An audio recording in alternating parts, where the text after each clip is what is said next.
دا اسلامی میاشت دی چې دا کم منګه وایو دا کم اسلامی کال دی لکه څنګه چې تاسو وایي دا 2011 دی او دا 15 دی او دا 20 دی او دا 22 دی او دا لکه نن دا 2025 دی دا خو موږ ته پته لګي او د دې اندازه راته دا لګي چې دا د پخوانه دا را روانه ده موږ ورته عیسوي وایو نو د دې دا تاریخ دی چې دا 2025 عیسوي دوی دا وایي چې دوی کله د انګریزان لیکي نو دوی 225 AD وسره ولیکي داسې د AD وسره ولیکي نو د دوی دا مقصد دی د AD چې دا 2025 225 AD د دې دا مطلب دی چې AD نامته after the death of مسیح دا دوی خدا عقیدې دي چې د عیسی علیه السلام د مرګ نه پس دا دوی حسابوي یا د عیسی علیه السلام دا پیدایش دا دوی حسابوي چې د عیسی علیه السلام 2025 سال وشو چې هغه پیدا شوی دی هغوی د دې نه حساب کوي د هغوی دا حساب کتاب دی نو عیسوي کال د دقې نه حساب کتاب د هغوی جنګوي زمونږ چې دا کم 1447 هجري دا نن شروع شو نن یکم محرم الحرام دی دا څنګه شروع شوی دی د دې لږ مختصر شان تاریخ واورئ او دا زده کړئ او دا تاسو دپاره ډېره لویه فایده به درکړي د رسول الله صلی الله علیه و آله وسلم په زمانه کې خو ټیک ته د رمضان المبارک دا میاشم وه او دقه شان دا نور میاشتم وي دا یوازې رسول الله مبارک نه په قرآن شریف کې الله وی ان عدة الشهور عند الله 12 شهرا فی کتاب الله وی دا الله په نس باندې په کال کې 12 میاشتې دي فی کتاب الله دا الله په کتاب کې دا الله په علم کې 12 میاشتې دي دا کله پیدا شوي دي نو الله وی ګورئ دا د 10 سپارې آیات دی چې ان عدة الشهور عند الله 12 شهرا فی یوم خلق السماوات والارض چې دا کله نه الله د ځمکه او اسمان پیدا کړی دی د ځمکه او اسمان کله پیدا دی و عبدالجی صاحب دا زمونږ د تصور نه بهر دی موږ ته دې شمیر نشو کولی چې دا کله پیدا دا هغې وخت نه الله رب العالمین دا 12 میاشتې پیدا کړي دي دا د اوس نه دي اوس چې دا کم تعین او دا کم ترتیب دی نو دا د رسول الله مبارک په دور کې نو دا د حضرت ابوبکر صدیق په دور کې نو دا داسې چل بیاو شو چې د حضرت عمر رضی الله تعالی عنہ دور کله راغی او بکر صدیق وفات شو نو حضرت عمر ډیر زیات خيارو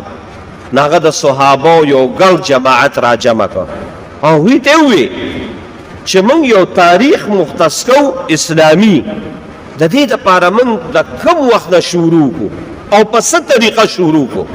نو صحابه را جمع کړ نو بعض صحابه ورته دا رائے ورکړه چې داسې چل به وکړو دا تاریخ به موږ شروع د رسول الله صلی الله علیه وسلم د پیدایش د ورځې نه وکړو د بعضې صحابو دا رایه وه بعضې صحابو به کې وي یاره دا رایه ټیک نه ده داسې چل به وکړو چې نبي علیه السلام د ټولو نه لوی مقام او منصب چې میلو شوي د نبوت چې د 40 کالو په عمر کې میلو شو نو د دې نبوت نه به موږ دا اسلامي کال شروع کړو باغیم صحابو رای رانله او داغی څه وجه مې اوس چونکې وخت نشته او زما یو مقصدي خبره ستاسو ذهن کې راچول دي نو زه د هغې د وجې زه دا تاریخ تاسو ته نشم بیانولی انشاءالله چېرته بیا درته بیان کړم درېیمو صحابو دا رای ورکړه وایي داسې چل به وکړو چې د رسول الله مبارک وفات کله شوی دی نو د دې نه به موږ دا تاریخ شروع کړو نو په هغې هم د صحابو رای رانله په دې صحابو کې یو ډېر علم والا صحابیو او علم والا وته په دې وجه ویم چې دا رسول الله مبارک وي چې انا مدینة العلم وعلي بابها زه د علم دغه قلعه یم وعلي بابها وعلي د هغې دروازه ده نو د علم لوی شان الله علي رضی الله تعالی عنه ورکړو علي رضی الله تعالی عنه حضرت عمر ته وي وایي داسې چل به وکړو چې د رسول الله پیدایش په خپل ځای یو ډېر لوی مقام دی خو دې کې موږ د یهودو سره مشابهت کوو ځکه چې نصارا عیسایان دوی د حضرت عیسی علیه السلام د پیدایش دغه کوي نو هغوی سره مشابهت په دې کې نه کوو. بیا نبوت ډېر لوی مقام دی، ډېره لویه مرتبه ده او ډېر لوی دغه دی، خو په دې هم نه کوو. نو بیا د رسول الله وفات نو صحابه وی یاره په دې هم نه دی پکار. نو علي رضی الله تعالی عنه ته زما ذهن کې یو رای راغلی ده، هغه دا ده چې دې دین ته او د اسلام ته او د رسول الله د مبارک د شریعت ته کم لوی مقام چې میلاو شو او الله د رسول الله مبارک دا شریعت په ټوله دنیا کې خور کا او ټوله دنیا ته دا شریعت ورسېده، نو د هغې یو مبارک عمل و د رسول الله مبارک چې د هغې د وجې دا دین الله اوچت کو. هغه مبارک عمل ده چې رسول الله مبارک د مکې مکرمې نه مدینې منورې ته هجرت وکړه. نو د هجرت د برکته الله دین ډېر لوی اوچت کا او د هجرت نه پس ګوره یاد ساتئ دا جهادونه بیا شروع شوي دي او دین ترقي شروع کړې ده. نو علي رضی الله تعالی عنہ چې دا خبر وکړه حضرت عمر ورته وایي ستا مقصد دا دی چې د هجرت نه دا تاریخ مونږ شروع کړو. یا وایي بلکل په دې باندې زمان دا رایه ده چې مونږ به اسلامي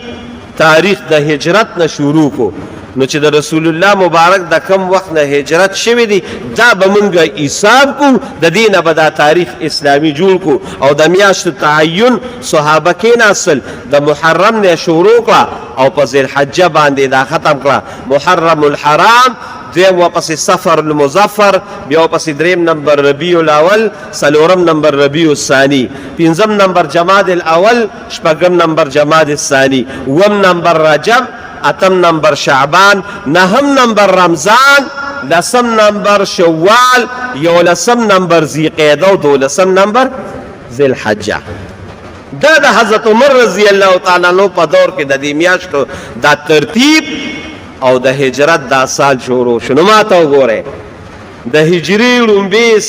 کال د هجرت د لومبي کال نه شروع کړه او دغه سلسله را روانه وه حتی چې نن دور ته راورسېده.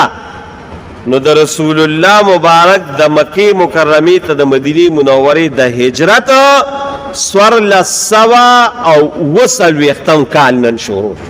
زما په خیال انشاءالله تاسو به زما په مقصد باندې رسېدلی او په خبره باندې به رسېدلی. نو د دې هجري کال دا تعین او دا جوړه د حضرت عمر رضی الله تعالی عنہ د دور نه شروع شوه او الحمدلله د مسلمانانو په منځ کې دغه خبره شروع ده. اکثر مسلمانانو ته دغه تاریخونه یاد دي او په دغه باندې زمونږ لګیا دي، هغه عبادات هم شروع دي او عبادات هم روان دي او انشاءالله د قیامت د ورځې پورې چې مسلمان وي دغه عبادت په دغه ترتیب باندې وي. الله دې موږ ټولو ته توفیق راکړي.